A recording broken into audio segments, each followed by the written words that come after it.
Hello, welcome back to my channel. Yesterday I did a video on asset and liability, and I'm in to build upon that. So this is the part 2, and if you have not watched the part 1, I would strongly encourage you to pause and watch that one first, so that you understand what is being discussed here today. It's a very important concept.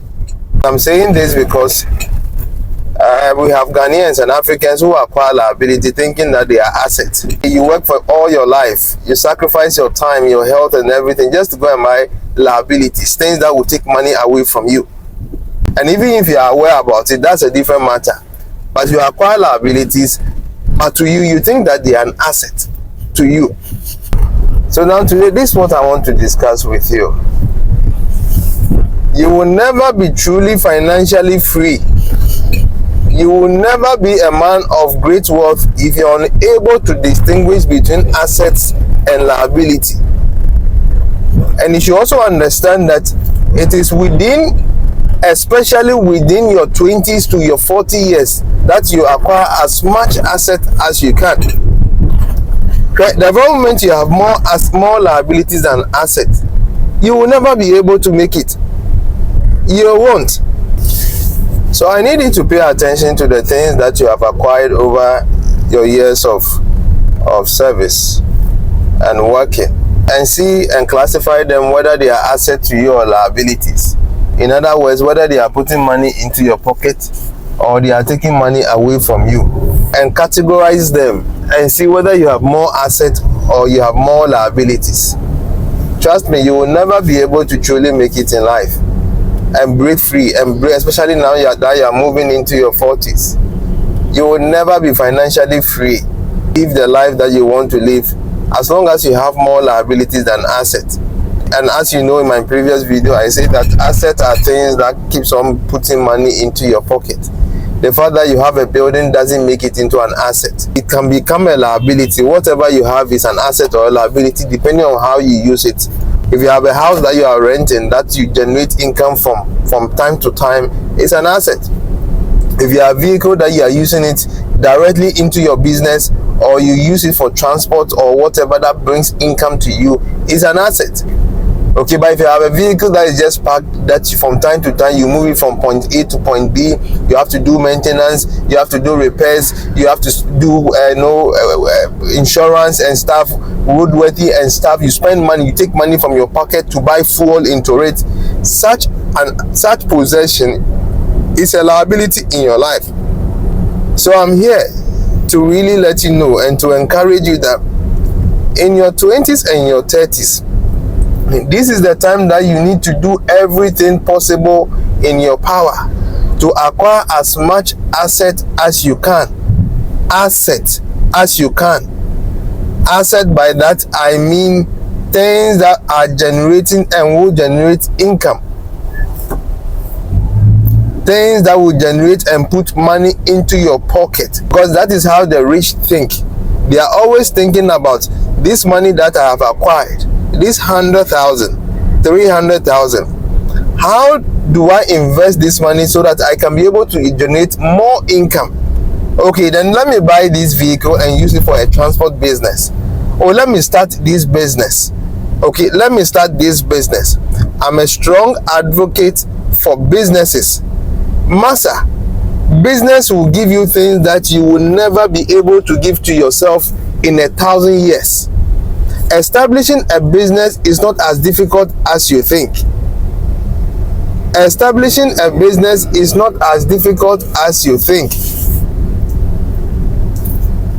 Please pay attention to the things that you have already acquired. If you have more liabilities more than your asset, I would encourage you to strongly begin to reduce the liabilities that you have in your life whilst increasing the asset. You are in charge and responsible for your life. And I put it to you that work as much as possible to increase your asset. Your asset, things that put money into your pocket. Increase them and reduce the things that takes money away from your pocket. If it's a vehicle, you have a vehicle that keeps on consuming about 5,000 Ghana cedis a month as just only on fuel. Reduce it to a vehicle that will consume maybe 2,000 Ghana cedis or 3,000 Ghana cedis a month. Such a vehicle will save you an additional 2,000, which you can invest that 2,000 monthly into something that will generate you more income. You can live the best life you want to live after 40 years. You can buy the most glorious car, build the best house that you want to build for yourself. Because I'm going to build my dream house when I enter into my 40s. I'm going to drive the best of cars when I enter into my 40s. But I'm speaking to those who are within the ages of 20 to 40 years, that this is the time for you to buy more assets. More assets. Forget about buying liabilities. There are some liabilities that are of necessities, like having a vehicle. Okay, it is something that, you know, as you begin to grow and live life, you need them to run your day-to-day activity. But because you know that it is a liability, you don't go about and invest a lot of money into those things. You understand me? No, you don't do those things. And you know that after acquiring the vehicle, you will have to maintain it. You will have to buy fuel into it. So acquire liabilities that are easy to manage, whilst you acquire assets that will put more money into your pocket. So today you buy this vehicle, is working for you. You establish this business, is bringing income for you. The vehicle is bringing money to you. Maybe in every month you earn 2,000 Ghana cedis from that small transport business that you have. You earn 15,000 cedis from the business that you have established. You have an apartment that you are renting. Every month you get 2,000 from it. You have this investment that you have done over here. So you have multiple streams of income whilst driving a small vehicle, like I'm driving myself, a Toyota Fit. Then by the time you have 40 years, you have several sources of income, assets that are generating income for you. So you can be living in Ghana, whereby in every month you're making about 200, 300,000 Ghana cedis in just a single month.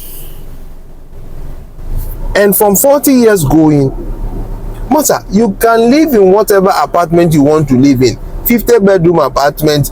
You can buy the 4x4, whatever, the 2026 model. You can buy them because you already have the asset and they are generating income for you.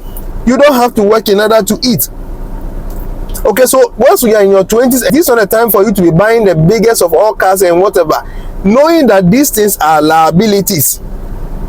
So I'm concluding by telling you that, please, when you earn your income and you're about to spend it onto something, ask yourself, this thing I'm spending money on, forget about what we have been saying in this country, forget about this, and also Kosi Diana, whatever.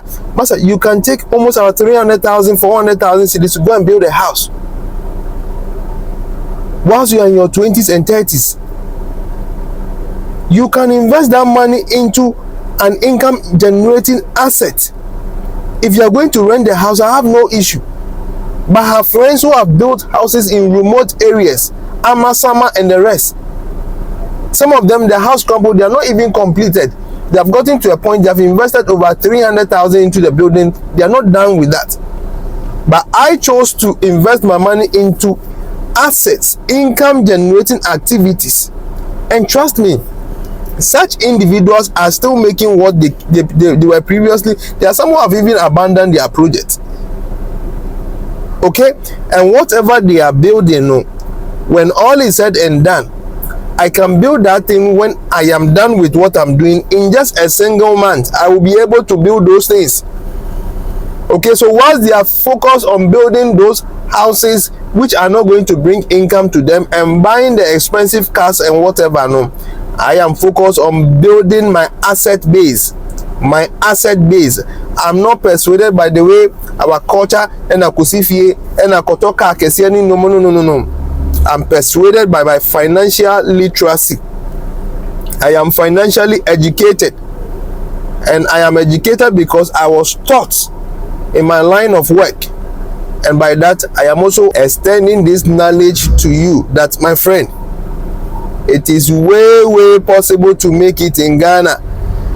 The problem has to do with our thinking and how we handle money. Invest your money in income generating activities whilst you are in your 20s and 40s. And when all is said and done, whilst you are in your 40s, now live in the best of houses that you want to live. Go for the best of vacations that you want to go. Drive in the best of cars that you want to drive. Why? Because you can afford it. You have a very big and reliable asset base that is providing you all the income that you need to sustain the kind of life you want to live. I would encourage you to subscribe to this channel. This is a channel that is designed to push you to do what has to be done. I'm a strong advocate for the establishment of businesses. Abrofono mo saying you. Masa, Abrofono amon saying the only difference now is that they think differently. And I am challenging you to think likewise. Masa, the moment you begin to think rightly, Masa, we would make so much advances in this country. It is possible. And I also strongly encourage you to take your time and watch the videos that have been shared. Don't just watch this video and just move on. No, that is not what renews your mind. Take your time, begin to watch the videos day and night. Watch them, understand them, watch them, understand them. You understand me? Over a period of time, no, your understanding will change, your paradigm will change. You begin to see things differently. Okay, so take the time and educate yourself financially.